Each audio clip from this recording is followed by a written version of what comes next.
দোয়া করা ভাই, দোয়া এত বড় অস্ত্র, আল্লাহু আকবার। ইমানদারের এর চেয়ে বড় কোনো অস্ত্র নাই ভাই, এর চেয়ে বড় কোনো অস্ত্র নাই মুসলমানের। সবচেয়ে বড় এই অস্ত্রটি সবচেয়ে বেশি অবহেলিত থাকে আমাদের।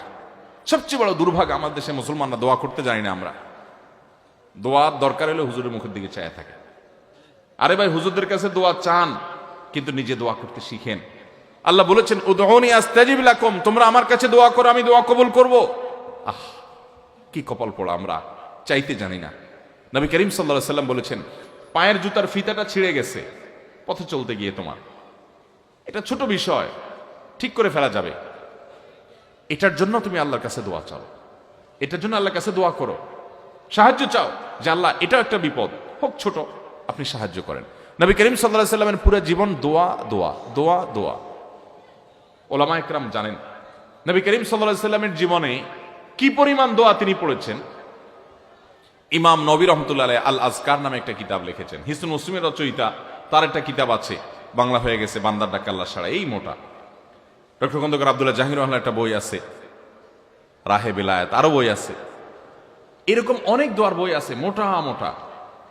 তারপরে আরো অনেক বড় বড় মুহাদ্দিসগণ, আগের মুহাদ্দিসগণ আরো অনেক বড় বড় সংকলন রেখে গেছেন। নবী করিম সাল্লাল্লাহু আলাইহি সাল্লামের জীবনে প্রতিটা পদে পদে দোয়া, প্রতিটা পদে পদে। বৃষ্টি হচ্ছে তখন দোয়া, বৃষ্টি হচ্ছে না তখন দোয়া, টয়লেটে ঢুকছেন তখন দোয়া, বের হচ্ছেন তখন দোয়া, খাচ্ছেন তখন দোয়া, খাবার শেষ করেছেন তখন দোয়া, স্ত্রী সবার সময় দোয়া, বাসা থেকে বের হওয়ার সময় দোয়া, বাসায় ঢুকার সময় দোয়া, বাজারে ঢুকছেন তখন দোয়া, মসজিদে ঢুকছেন তখন দোয়া, পরিচিত অপরিচিত মানুষের সাথে সাক্ষাৎ হয়েছে, সালাম দিচ্ছেন, সেটাও একটা দোয়া।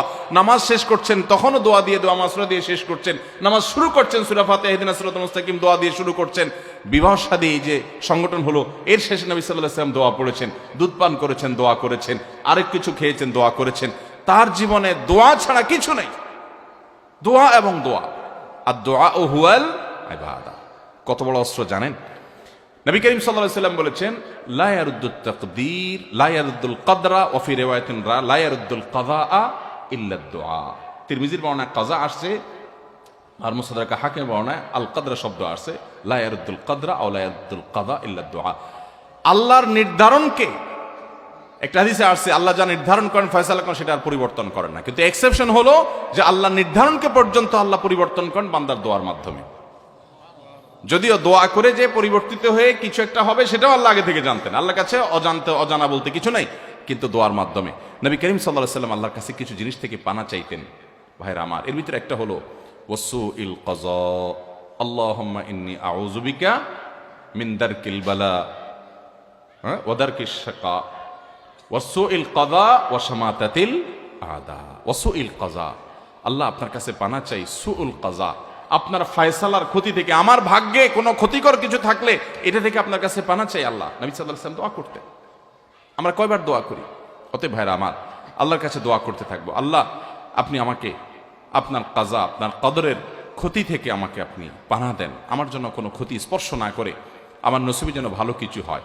ভাগ্যকে পর্যন্ত আল্লাহ রাব্বুল আলামিন পরিবর্তন করে দেন, যেটা গায়রে মোবরাম তাকদীর, দুইটা প্রকার আছে, বিস্তারিত আলোচনা আমি যাওয়ার সুযোগ নেই, সেটা আল্লাহ তাআলা দোয়ার মাধ্যমে পরিবর্তন করেন। এই জন্য চোখের পানি ফেলা, দোয়া করতে জানা। ভাইরা, আমরা দোয়া করতে জানি না, বড় বড় কপাল পোড়া। দোয়া করতে আমরা বলি কি যে আমি দোয়া করতে জানি না। দোয়া করতে জানেন না?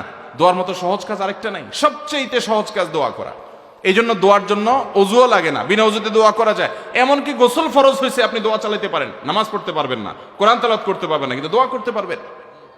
এইরকম সহজ একটা কাজ, কিন্তু আমরা করি না। আপনি একা একা হাঁটছেন, আপনি আল্লাহর সাথে কথা বলেন। দোয়াটা মানে হলো মুনাজাত মা আল্লাহ। মুনাজাত মানে হলো কানাঘুষা, আল্লাহর সাথে কথা বলা, ফিসফিস করে। আপনার মনে অনেক ব্যথা, অনেক ব্যথা, কাউকে বলতে পারছেন না, খুব পেরেশানিতে আছেন। আপনাকে আমি আল্লাহর শপথ করে বলি, আপনি সুন্দর করে উজু করেন, 2 রাকাত নামাজ পড়েন, ধীরে সুস্থে, লম্বা রুকু, লম্বা সিজদা দিয়ে, কেরাত দিয়ে, আস্তে আস্তে নামাজ শেষ করে একটু হাত তুলে আল্লাহর পাশে, আল্লাহর কাছে একটু আপনি কথা বলেন, চোখের পানি ফেলে একটু কথা বলেন, আল্লাহ আমার মনে এই কষ্ট, আমি শপথ করে বলতে পারি আপনার মন হালকা হবে। আল্লাহর উপরে ভরসা করে বলতে পারি, যদি আপনি শর্তগুলো সঠিকভাবে করতে পারেন, ঠিক রেখে, ইনশাআল্লাহ আপনার মন হালকা হবে। কারণ নবী সাল্লাল্লাহু আলাইহি ওয়াসাল্লাম ইজা ফাজাআহু আমরুন সাল্লা ওয়া ফি রাওয়াতিন ফাজাআ ইলা সালাহ। নবী সাল্লাল্লাহু আলাইহি ওয়াসাল্লামের জীবনে কখনো পেরেশানি আসছে, সোজা নামাজে দাঁড়িয়ে যেতেন। আল্লাহ বলেছেন ওয়াস্তাঈনু বিস সাবরি ওয়াস সালাহ, তোমরা সালাত এবং সবরের মাধ্যমে আল্লাহর সাহায্য চাও, বিশেষ করে তাহাজ্জুদের সময়। এটা তো বিলুপ্ত হয়ে গেছে ভাই, এই আমল তো মুর্দা হয়ে গেছে আমাদের সমাজ থেকে। তাহাজ্জুদ এটা তো পরের কথা, ফজরই পড়তে পারি না আমরা, রাত 2টা বাজে শুই।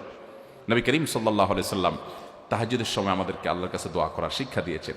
আল্লাহ তাআলা দুনিয়া আসমানে এসে বান্দাকে ডেকে ডেকে বান্দাকে ক্ষমা করেন। 5 ওয়াক্ত নামাজের জন্য আজান দেয় মুয়াজ্জিন, 5 ওয়াক্ত নামাজের জন্য ডাকে কে? মুয়াজ্জিন। আর তাহাজ্জুদের জন্য ডাকেন স্বয়ং আল্লাহ তাআলা।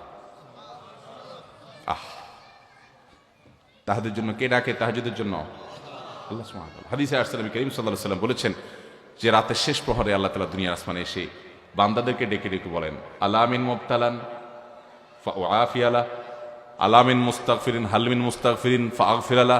কেউ কি আছো গুনাহ মাফ চাইবা আমার কাছে, উঠো চাও আমি মাফ করে দিব। আল্লাহ ডেকে ডেকে মাফ করেন।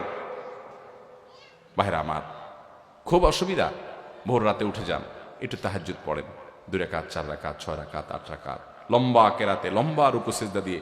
আমরা জানি আয়েশা রাদিয়াল্লাহু তাআলা বলেছেন নবী করিম সাল্লাল্লাহু আলাইহি ওয়াসাল্লাম তাহাজ্জুদ যে পড়তেন, লা তাসআল আন হুসনিহিন্না ওয়া তুলিহিন্না, আর বলো না, জিজ্ঞাসা করো না সে কি সুন্দর ছিল। দাঁড়িয়ে কেরাত শুরু করলে আর রুকুতে যেতেন না, রুকুতে গেলে আর উঠতে চাইতেন না, সিজদা গেলে আর উঠতে চাইতেন না। ভাইরা আমার, আমি প্রায় সময় বলি, কয়েকটা ইবাদতের নগদ স্বাদ পাওয়া যায়, একটু চেষ্টা করলে আপনিও পাবেন। এটার জন্য কোনো বিশেষ বুজুর্গির দরকার নাই, আপনিও পাবেন। অবশ্য হারাম উপার্জন ছাড়তে হবে, চোখের জেনা ছাড়তে হবে, কিছু গুনাহ থেকে ছাড়লে ইবাদতের স্বাদটা বেশি পাওয়া যায়। কিন্তু তারপরেও আপনি শুরু করেন ধীরে স্থিরতার সাথে, সুন্দর করে, আস্তে আস্তে, ওয়াকারের সাথে, ইহতিরামের সাথে, আল্লাহ রাব্বুল আলামিনের শান এটা মাথায় রেখে ধীরে ধীরে আপনি সময় নিয়ে একটু রুকু সিজদা করেন, নামাজ পড়েন, সিজদা পড়ে যান, একটু চোখের পানি ফেলে দেন। সালাহাতু সঙ্গে বুদি দিল খারাস, আজ মোদে এক জামানা খাকে বাস, পাথর হয়ে বহুকাল ছিলে ভাই, একটু কিছুকাল মাটি হয়ে দেখো। দোয়া করা, দোয়ার মাধ্যমে আল্লাহ তাআলা তাকদীর পর্যন্ত পরিবর্তন করে দেন। আল্লাহ রাব্বুল আলামিন আমাদেরকে আল্লাহর কাছে দোয়া করার তৌফিক দান করুন। শয়তান আমাদেরকে বুঝায় কি, আরে আমাদের দোয়া কবুল হবে, আমার নামাজের ঠিক নাই, আমার রোজার ঠিক নাই, আমার দাড়িটা মুখে নাই, আমি পর্দা ঠিক মতো করি না, আমি গুনাহের কাজ করি, গোপন গুনাহ করি, এটা করি সেটা করি, আমার দোয়া কি কবুল হবে? আমরা আল্লাহর কাছে চাইতে লজ্জা করি। আরে যে যত বেশি পাপিষ্ঠ সে তো আল্লাহর কাছে তত বেশি চাইবে, আরো তার তো চাওয়া আরো বেশি দরকার। ইবলিস আল্লাহর কাছে দোয়া করছে, আল্লাহ রাব্বুল আলামিন যখন বলছেন সিজদা করো, সিজদা তো করেই নাই। আবা ওয়াস্তাকবারা ওয়া কানা মিনাল কাফিরিন, অস্বীকার করছে, অহংকার করেছে, কাফের হয়ে গেছে। ওই টাইমে শয়তান আল্লাহর কাছে চায় বসছে, কি চাইছে? আনজুরনি ইলা ইয়াউমি ইউবাসুন, আল্লাহ কিয়ামত পর্যন্ত আমাকে হায়াত দেন, যেন শয়তানি করতে পারি। শয়তানে আল্লাহর কাছে হায়াত চেয়ে নিছে কি করার জন্য? শয়তানি করার জন্য। দেখেন, করবে শয়তানি, এটার জন্য আবার দোয়া করতেছে কার কাছে? চিন্তা করে। তাও আবার কখন? যখন আল্লাহ আদমকে সিজদা করতে বলছেন, সিজদা করে নাই, আল্লাহর সামনে সরাসরি বিদ্রোহ, এত বড় বেয়াদবির পর আল্লাহ রাগান্বিত হওয়ার সময়, ওই টাইমে আল্লাহর কাছে দোয়া করছে। কারণ শয়তান আল্লাহকে চিনে, যে আল্লাহ হাদিসে কুদসিতে বলেছেন, সাবাকাত রাহমাতি আলা গাদাবি, আমার রাগের উপরে আমার রহমতটা এটা প্রবল থাকে, এটা শয়তান জানে। আমরা রাগ হয়ে গেলে বেতাল হয়ে যাই, আল্লাহ সুবহানাহু ওয়া তাআলা তো আহকামুল হাকিমিন, তার সাথে তো মাখলুকের তুলনা চলে না। এটা শয়তান জানে, আল্লাহকে চিনে, সে আল্লাহকে ইবাদত করেছে একদম ফেরেশতাদের সাথে থেকে, সে জানে। এই জন্য রাগের মুহূর্তে পর্যন্ত আল্লাহর কাছে দোয়া করে পড়ছে। আল্লাহ বলেছেন, ইন্নাকা মিনাল মুনজারিন, যাও তোমাকে হায়াত দেয়া হলো, শয়তানি করার সুযোগ দেয়া হলো, চাইছো একটা জিনিস দিলাম, বেঁচে থাকবা কিয়ামত পর্যন্ত।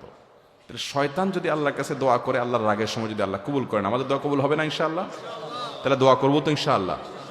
হুজুরদের মুখের দিকে চায় থাকবো না সবসময় দোয়ার জন্য। ছেলে মুসলমানি করাবেন, হুজুর লাগবে। ছেলের আকিকা দিবেন, হুজুর লাগবে। ব্যবসা বাণিজ্য শুরু করবেন, হুজুর লাগবে। দোকানে উঠবেন, হুজুর লাগবে। গাড়িতে নতুন উঠবেন, হুজুর লাগবে। কিরে ভাই, এই হুজুরদের কন্ট্রাক্টারি দিয়ে কত দোয়া করবেন? আলেমদের কাছে দোয়া চান, আর দোয়া চাওয়া ছাড়াও আলেমদেরকে হাদিয়া দেন। কারণ নেককারদের হাদিয়া দেওয়া উচিত, কর্তব্য। লা ইয়াকুল তুআমাকা ইল্লা তাকি, তাদেরকে হাদিয়া দেন, খানা খাওয়ান, মেহমানদারি করেন, উপহার দেন, উপঢৌকন দেন, সেটা ভিন্ন বিষয়। আবার দোয়াও চান, কিন্তু নিজের দোয়াও করা আমাদেরকে শিখতে হবে। আল্লাহ আমাদের সবাইকে দোয়া করার তৌফিক দান করুন।